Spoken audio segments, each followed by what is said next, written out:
Jai Radha Madhava Kunja Bihari.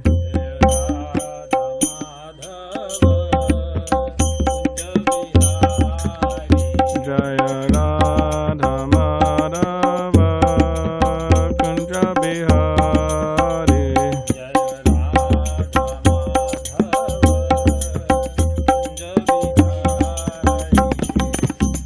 Jana Vallabha Girivardhari.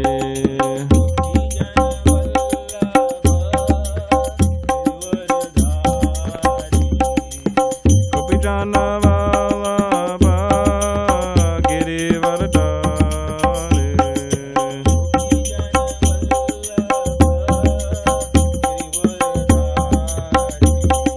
Yashoda Nandana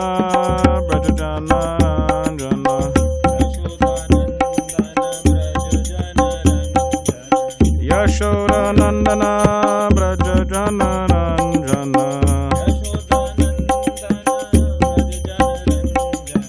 Yamuna Tira Vanachari. Yamuna Tira Vanachari. Jaya Radha Madhava Kunja Bihari.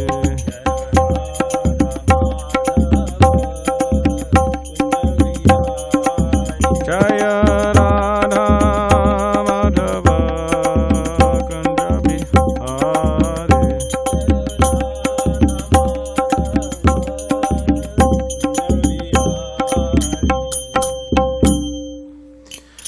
Hare Krishna.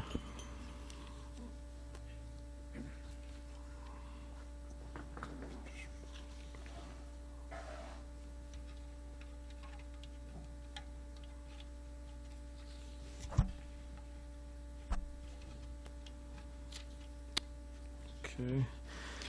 Om Namo Bhagavate Vasudevaya. Om Namo Bhagavate Vasudevaya. Om Namo Bhagavate Vasudevaya. Om Namo Bhagavate Vasudevaya. Om Namo Bhagavate Vasudevaya. Om Namo Bhagavate Vasudevaya. Okay, so this evening we're reading from the Srimad Bhagavad Gita as it is, translation and commentary by His Divine Grace A.C. Bhaktivedanta Swami Prabhupada, and we're reading from chapter 16, the divine and demonic natures, and reading from text 8.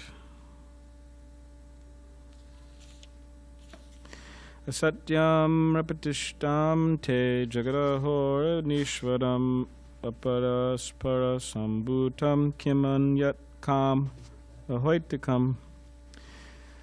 Translation. They say that this world is unreal, with no foundation, no God in control. They say it is produced of sex desire and has no cause other than lust. Purport. The demoniac conclude that the world is a phantasmagoria. There is no cause and effect, no controller, no purpose. Everything is unreal. They say that this cosmic manifestation arises due to chance, material actions and reactions. They do not think that the world was created by God for a certain purpose. They have their own theory, that the world has come about in its own way and that there is no reason to believe that there is a God behind it. For them, there is no difference between spirit and matter, and they do not accept the Supreme Spirit. Everything is matter only, and the whole cosmos is supposed to be a mass of ignorance. According to them, everything is void, and whatever manifestation exists is due to our ignorance in perception. They take it for granted that all manifestation of diversity is a display of ignorance. Just as in a dream we may create so many things which actually have no existence. Then when we are awake, we shall see that everything is simply a dream. But factually, although the demons say that life is a dream, they are very expert in enjoying this dream. And so instead of acquiring knowledge, they become more and more implicated in their dreamland. They conclude that as a child is simply the result of sexual intercourse between man and woman, this world is born without any soul. For them, it is only a combination of matter that has produced the living entities, and there is no question of the existence of the soul. As many living creatures come out from perspiration and from a dead body without any cause, the whole living world has come out of the material combinations of the cosmic manifestation. Therefore, material nature is the cause of this manifestation, and there is no other cause. They do not believe in the words of Krishna in Bhagavad Gita. Maya dakshena prakriti, suyate characharam. Under my direction, the whole material world is moving. In other words, among the demons, there is no perfect knowledge of the creation of the world. Every one of them has some particular theory of his own. According to them, one interpretation of the scriptures is as good as another, for they do not believe in a standard understanding of the scriptural injunctions. All right. Do you think you could close that door and then open this one, please? It's because I think they want to talk out there. So, yeah. Do you think you could open this door, please? Thank you. Om Jnanatimidandasya Gananjana Shulakaya Chakshulan Maditamyana Tasmai Shri Gurave Namaha. I was born in the darkness of ignorance, and my spiritual master opened my eyes with the torchlight of knowledge. I offer my humble obeisances unto him. So this 16th chapter of Bhagavad Gita is entitled The Divine and Demoniac Natures. So, according to Krishna, there's these two natures, divine and demoniac. And the divine and demoniac, you could say personalities, they think differently. Like here, it's mentioned a lot how the demoniac think. And then when we say, when it's mentioned here, Krishna mentions asuras or demons, or Srila Prabhupada mentions demons, it doesn't mean somebody who has horns and fangs or something. It means someone who's against God, or someone who's against God consciousness, or Krishna consciousness. So as it's being mentioned in the purport, these people, they have all different types of philosophies, and the philosophy is resting on that there is no God, there is no purpose of the creation. It's all happened by chance. So yeah, Krishna is against this. Krishna says there is a purpose, there's a purpose, and that's our experience actually. Our experience is there's a purpose for this cup. The purpose of this cup is to hold water, right?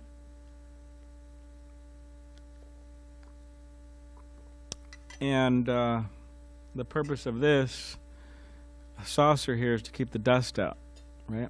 The purpose of the kartals is to engage it in them in kirtan, and so on. There's this mic here, this microphone. It's used to amplify, right, a person's voice. Now you could use this microphone to stir, a pot of dal or something, soup, but it's not really its purpose. So everything within our experience actually has purpose. It's designed for a particular purpose, and it has a purpose. So similarly, the body has a purpose, the human body. In the human body, the purpose is the human body has a very special intelligence, the tato brahma jigyas, to inquire, into the absolute truth. So there's so many things we could inquire into, right? Especially nowadays, there's like millions of apps, on applications. There's millions of them, so many things. So a lot of different ways to spend our time. But the human intelligence, the human body, it's specifically meant for God realization or self-realization. So instead of using all of our energy and all of our time in non-God conscious activities, non-Krishna conscious activities, the idea is to engage as much of our time as possible in Krishna activities, the different activities of devotional service. Just like recently, yesterday, it was Lord Vamanadev's appearance, right?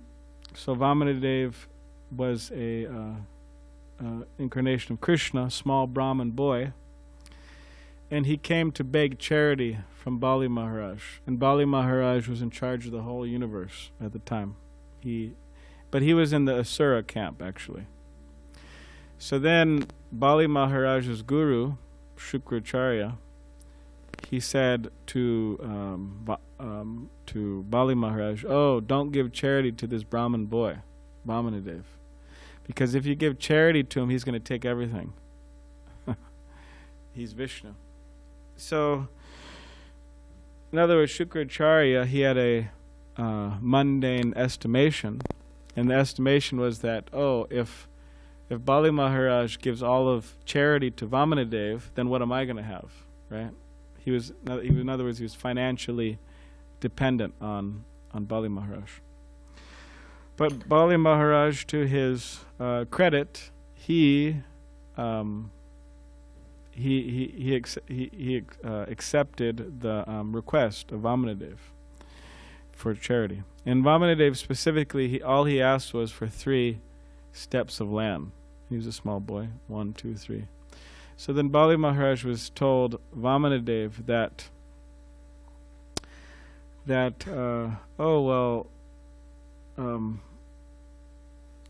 Bali Maharaj told Vamanadev that all you want is 3 steps of land. I could give you a lot more than that. You just want 3 steps. And then Vamanadev said, well, if I don't learn how to be satisfied with these 3 steps of land, then I won't be satisfied with the whole universe, with anything. So that was a good lesson because the tendency of the material mind is it always wants something. In other words, we have so many desires, material desires. And sometimes we think, or people think, that by fulfillment of those material desires, I'll be happy, I'll be satisfied. But Vamanadev is saying we could have everything, but still we won't be satisfied. Because we have to learn how to be satisfied with simple things. So Bali Maharaj agreed. He said, okay, I'll give you 3 steps of land. So then Vamanadev, he expanded himself. He became like very large, gigantic, the universal form. He took the universal form like Krishna in Bhagavad Gita. And then with 1 step, he covered part of the universe and he covered other part of the universe. And then with that 2nd step, said that he pierced a hole in the covering of the universe, and then from there, that's where the Ganga, or the Ganges, came down from the heavenly planets. So then Vamanadev, he said to Bali Maharaj, he said, oh, well, you promised me 3 steps of land. So I already, 1, 2, so where's the 3rd step? You promised me 3 steps. You only gave me 2 so far. So then Bali Maharaj said, okay, the 3rd step you could, step right on my head. Means I surrender to you, Bali Maharaj. I surrender everything to you. So Bali Maharaj is a is the acharya, or the teacher, specifically the teacher of how to surrender everything to Krishna. Now we could just imagine, I mean, if someone was to ask, okay, give your house, give your car, give your possessions, empty out your bank balance, right? To Krishna, okay, that may be hard, right? But imagine if he had the whole universe. So Bali Maharaj had quite a lot to surrender, to give up, to renounce. So he did that. And therefore he became a Mahajan, or there's 12 Mahajans. Shukadev Goswami, Janaka Maharaj, Bali Maharaj, Bhishma, different acharyas or teachers. So he became the teacher for how to surrender everything. So yeah, that's the idea, that to gradually come to that point where we are fully surrendered to Krishna. And that's the purpose of the human body and mind, to inquire into the absolute truth and to make progress and to become completely absorbed and surrendered to Krishna. And Krishna says in the Bhagavad Gita, Sarva dharmam prityaja mamekam sharanam vraja aham tam sarva papebhyo mokshashami ma shuchaha. So he says, don't worry. Specifically, we'll see exactly what the translation is. 1864. 1864. No, it's not 1864. It's 1866. Abandon all varieties of religion and just surrender unto me. I shall deliver you from all sinful reactions. Do not fear. So yeah, we shouldn't be afraid to surrender to Krishna, because Krishna is our best friend. Bhoktaram yagatapasam sarvaloka maheshwaram suridam sarvabhutanam gatvamam shantam richati. This is the peace formula, as Srila Prabhupada said. The peace formula. To understand that Krishna is the supreme proprietor, the supreme enjoyer, and the best friend. So in other words, we shouldn't be scared to get close to our best friend. That's not, doesn't make any sense. Just like, for example, there's no fear. I mean, there's complete trust in our best friend. If we have a best friend, there's complete trust. Just like people who have been married for many years. How long have you been married now? 40 years. Okay. We have, is it Giridhari and Kamala Sundari, the Kauravadis? They've been married for 60 years. They sent me, in the mail, they sent me a letter. She wrote a letter. She said, Hare Krishna Prabhuji, it's our 60th anniversary, and, you know, anyways. She says, please, you know, whatever, pray for us, or whatever she was saying. But so 60 years, so they trust each other. By now, they should trust each other, right? So there's a particular story of these two men, and they were sitting down to have dinner together. And they were both, you know, they had some drinks too. So then one man, he comes into the room and he tells one of the men there, stop, don't drink that drink. And they're two best friends sitting together. And then the man, he's holding the cup and he's saying, oh, well, why not? Why don't you want me to drink this? And he said, because your best friend here, your friend, he put poison in it. So don't drink it. And the man said, oh no. And then he just drank it.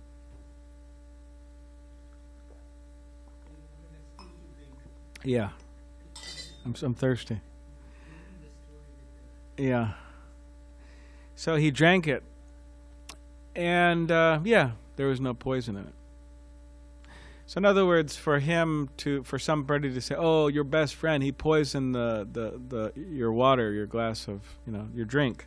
And the man said, that's ridiculous. He would never do that, ever. So I'm taking the drink. I'm taking the chance. It's trust, yeah. So similarly, they're married for 60 years or 40 years. You trust the person that they're not going to do things like that. Or they're not going to hurt you, and right? If it's a good spouse, they're not going to hurt you.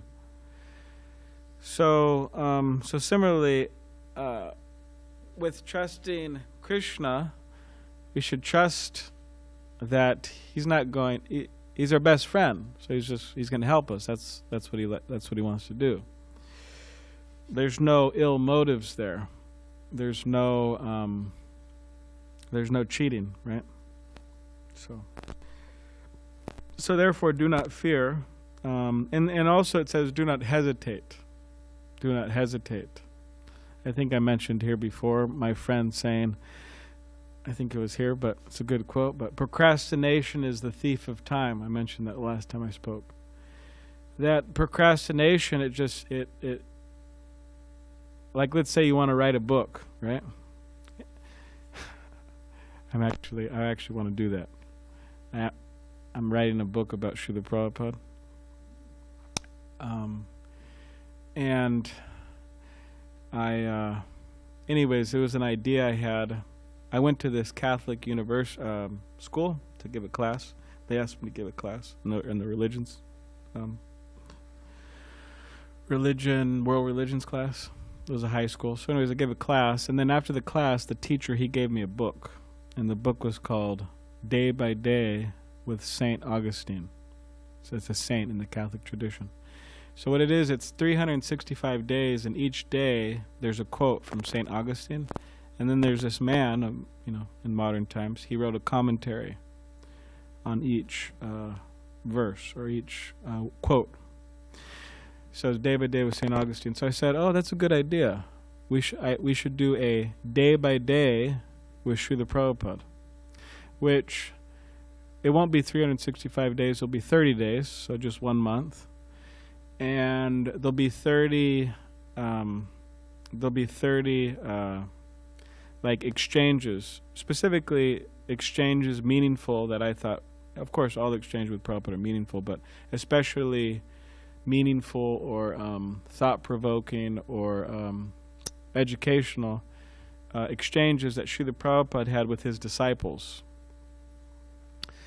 For example, like there's one of like for example, Srila Prabhupada was in this isn't necessarily going to be in the book, but as his example, Srila Prabhupada was in Calcutta. Srila Prabhupada was in India, and somebody called him. He was at a particular temple there, and they called him and said, "Oh, Srila Prabhupada, your disciple, he's smoking ganja." Disciples aren't supposed to do that, but he said, your disciple's smoking ganja, so what should we do? And then Srila Prabhupada said to the person on the phone, he said, tell that devotee that if he doesn't stop smoking ganja, I'm going to reject him. So then Prabhupada hung up the phone, and that devotee hung up the phone on the other line. And then the devotee who was with Prabhupada said, Prabhupada, will you really reject him? And then Prabhupada said, oh no. He said, I would never reject him. He said, the mercy of Nityananda, Chaitanya Mahaprabhu Nityananda, the mercy of Nityananda Prabhu, the original spiritual master, is unlimited. So I can never reject anyone. So exchanges like that, and then you write on it, in short, kind of. So it's like a everyday meditation. It's in the Christian world, they do that a lot, actually. They do that with Bible verses. Anyway, so first time I said that in a public forum that I'm writing a book. So, so maybe you all could bless me, that encourage me to complete it. But I've written about half of it so far. Huh? I could do it. Okay, good. So I wrote about half of it so far, but anyways, it's a long story. I'm not going to get into it. But there's been a little bit of a stoppage for a while. Yeah, that's true. So, but with all of that time that I didn't spend writing, I could have wrote, I could have finished it. But anyways, now that I'm saying it in front of all of you, I'll try to get more serious and buckle down. Of course, there's a lot going on around here, yeah, that's true.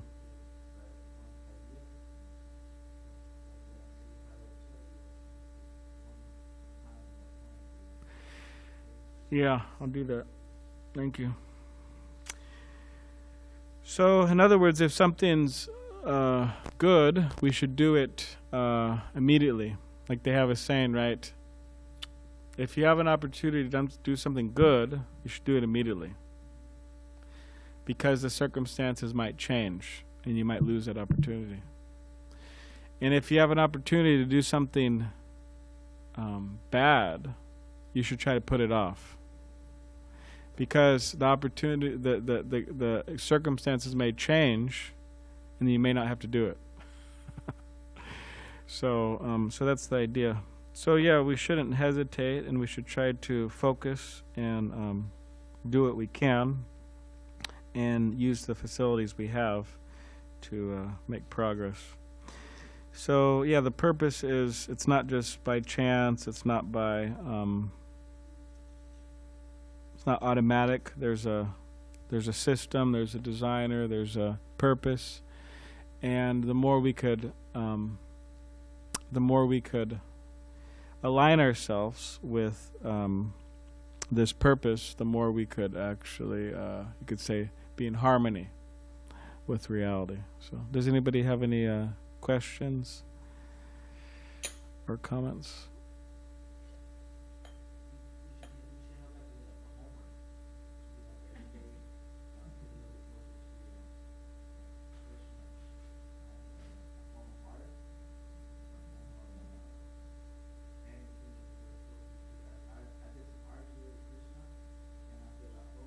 Nice.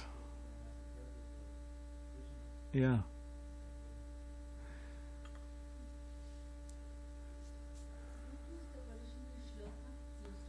Okay, let's see here.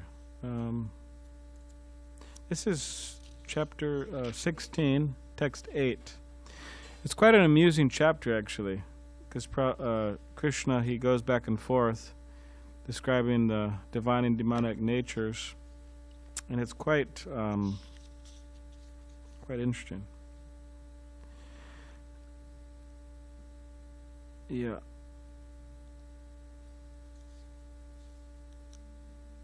And it really, it gives us an idea about, what's going on in the world and what we should strive for. Like, for example, let's see here. We read text 8, 16:8. They say that the world is unreal, with no foundation, no God in control. They say it is produced of sex desire and has no cause other than lust. Following such conclusions, the demoniac, who are lost to themselves and who have no intelligence, engage in unbeneficial, horrible works meant to destroy the world. Taking shelter of insatiable lust and absorbed in the conceit of pride and false prestige, the demoniac, thus illusioned, are always sworn to unclean work, attracted by the impermanent. They believe that to gratify the senses is the prime necessity of human civilization. Thus, until the end of life, their anxiety is unmeasurable. Bound by a network of hundreds and thousands of desires and absorbed in lust and anger, they secure money by illegal means for sense gratification. The demoniac person thinks, so much wealth do I have today, and I will gain more according to my schemes. So much is mine now, and it will increase in the future more and more. He is my enemy, and I have killed him, and my other enemies will also be killed. I am the Lord of everything. I am the enjoyer. I am perfect, powerful, and happy. I am the richest man, surrounded by aristocratic relatives. There is none so powerful and happy as I am. I shall perform sacrifices. I shall give some charity, and thus I shall rejoice. In this way such persons are deluded by ignorance. Thus perplexed by various anxieties and bound by a network of illusions, they become too strongly attached to sense enjoyment and fall down into hell. Self-complacent and always impudent, deluded by wealth and false prestige, they sometimes proudly perform sacrifices in name only without following any rules and regulations. So I'll just read a few more. Bewildered by false ego, strength, pride, lust, and anger, the demons become envious of Krishna, who is situated in their own bodies and in the bodies of others, and blaspheme against the real religion. Those who are envious and mischievous, who are lowest among men, and I perpetually cast into the ocean of material existence into various demonic species of life. Attaining repeated birth amongst the species of demonic life, O son of Kunti, such persons can never approach me. Gradually they sink down to the most abominable type of existence. It's kind of heavy. And then, but this is a important verse Prabhupada would quote often. I'll read 3 more. There are 3 gates leading to this hell: lust, anger, and greed. Every sane man should give these up, for they lead to the degradation of the soul. The man who has escaped these 3 gates of hell, O son of Kunti, performs acts conducive to self-realization, thus gradually attains the supreme destination. This is one Prabhupada would quote often. Ya Shastram Vidam Utsrija Vartate Kamakaritaha Nasasidhim Avapnoti Nasukam Na Param Gatim. So this is, he who disregards scriptural injunctions and acts according to his own whims attains neither perfection nor happiness, nor the supreme destination. So in other words, saying that we should accept scriptural injunctions, and then we will attain perfection, happiness, and the supreme destination. But anyways, it's a very interesting chapter, 16th chapter, and the purports are very illuminating. So, anyways, you got some extra verses. You asked for 1 verse, and I read about 10, so. All right. Okay. All right, so now we'll have Tulsi Puja, so. All right, thank you very much. Srila Prabhupada ki jai. Thank you. Which story?